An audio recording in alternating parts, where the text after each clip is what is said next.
What's up, y'all? Thanks for stopping by the MEATER channel. Remember the Smashing Pumpkins, number 2 pencils, flared jeans? I'm gonna take you back to school and show you how to take notes. If you're in the middle of a cook, tap the graph icon at the bottom center. Tap Notes, then tap Add Note. Notes are divided into general, internal temperature, ambient temperature, and time. After you add the note will show up as a dot on your graph.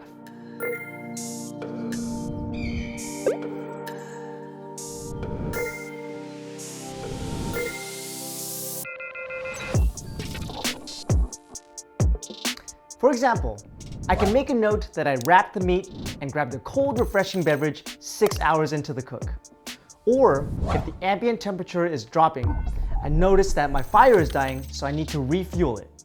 If I'm cooking a pork shoulder and I want to adjust it for the next time I cook it, I can make a reminder note to try a higher target temperature next time. Here's how you find your notes for a previous cook. Tap the 3 dots at the top right of the dashboard. Tap Previous Cooks or the clock icon at the bottom.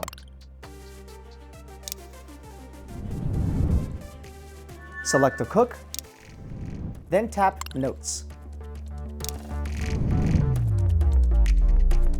If you forgot what you did during the cook, well, that's not my problem. For more Prono videos and recipe inspirations, follow us on social media, subscribe to our channel, and check out MEATER.com. Happy cooking, everyone!